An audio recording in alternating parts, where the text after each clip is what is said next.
Welcome to the HarvestNet podcast, where we discuss topics such as leadership, ministry, and church planting as we aim to fulfill the Great Commission together through relational connections. HarvestNet International is a global network that exists to network and equip frontline workers for world harvest. It's our hope to see the gospel preached in all nations and to partner with others who share a common goal. We hope this podcast will encourage, equip, and empower you. For more information on HarvestNet, visit our website at harvestnetinternational.com.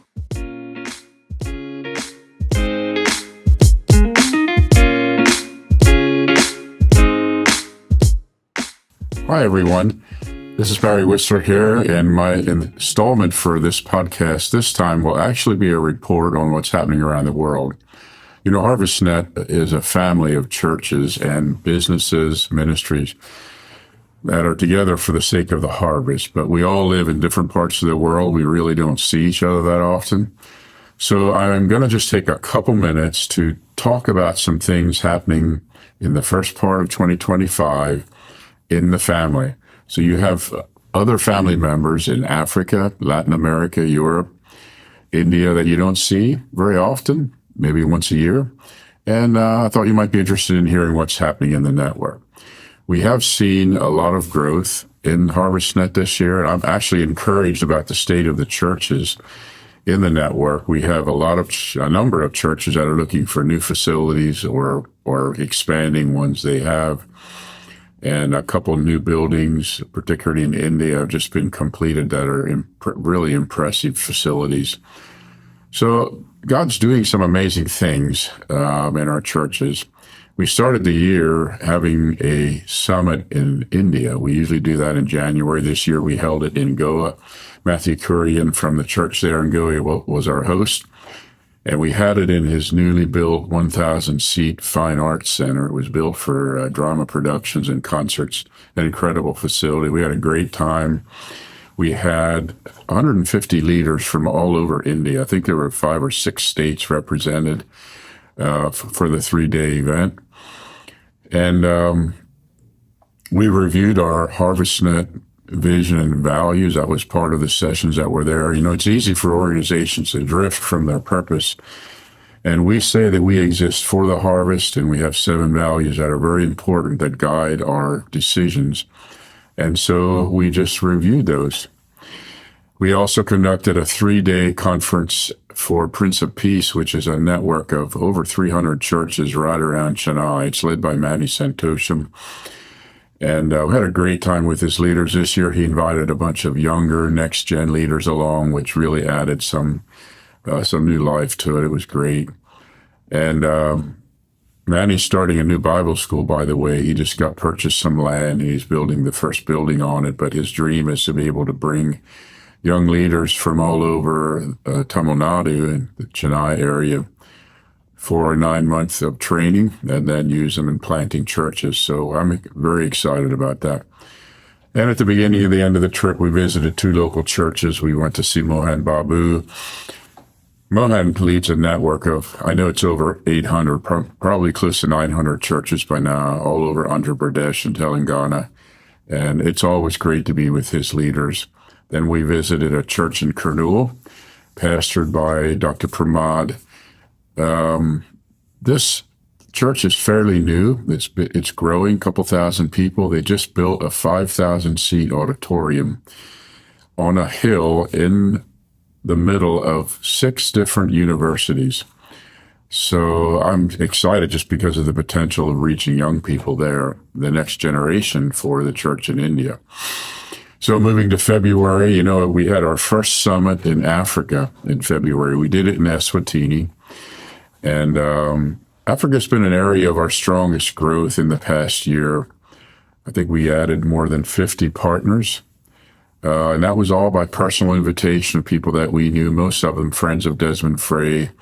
And we always try to grow through relationships. We don't just advertise by mass invitation. But there were over 200 that attended the summit. I think for me anyway, one of the highlights was the end of the summit. We did a business day on Saturday where the pastors were joined by a bunch of business leaders, and there was a panel of, I think there were 5 business leaders from Eswatini, which is a nation, used to be Swaziland. The governor of the state was one of the members. She has several businesses. And of course, there was a young lady who owned several franchises of restaurants in the nation. There was a medical doctor that has, I think, 3 or 4 different kinds of business. So really quality people. And there was just a discussion of kingdom business. How can we care for the people that we lead on our teams? How can we use business to touch the community and reach people with the gospel? Very encouraging.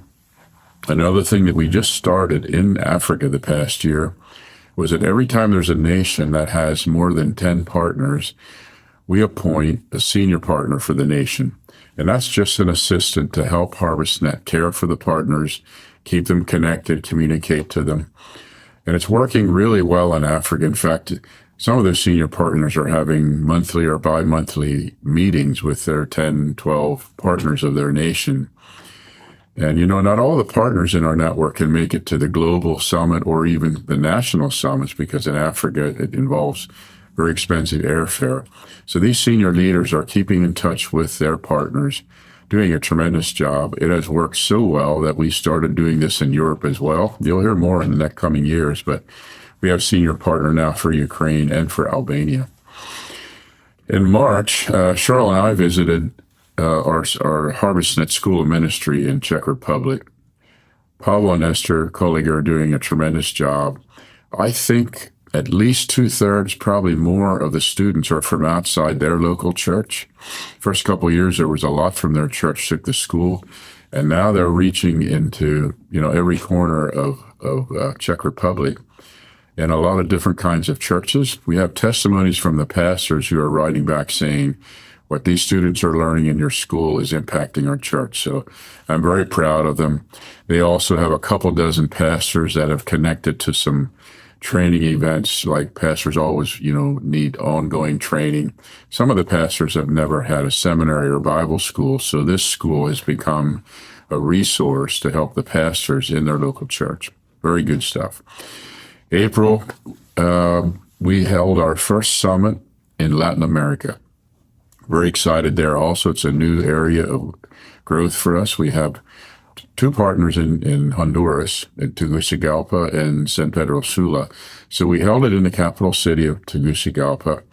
I was shocked that we had 450 some pastors show up from 8 nations. So obviously, I think when Peggy and Esau, the pastors there, call a pastors meeting for the city shows up, and that's what happened. But there were also pastors there connected with HarvestNet connected with HarvestNet friends. They were from Peru, Ecuador, Honduras, Guatemala, Belize, Costa Rica. And it was just a really good time. Everything was in Spanish. I sure wish I could speak it, but we had really good translators, and it was a very good time of connecting. Lastly, we just came back, a number of us, from our 9th European Summit. We move it from one nation to the other in Europe each time. This was the second time. We did return to Albania this year, but we had 18 different nations represented among the 130 or 40 attenders of the conference. Of course, many of them were from Albania. I think we had maybe 20 from that nation alone.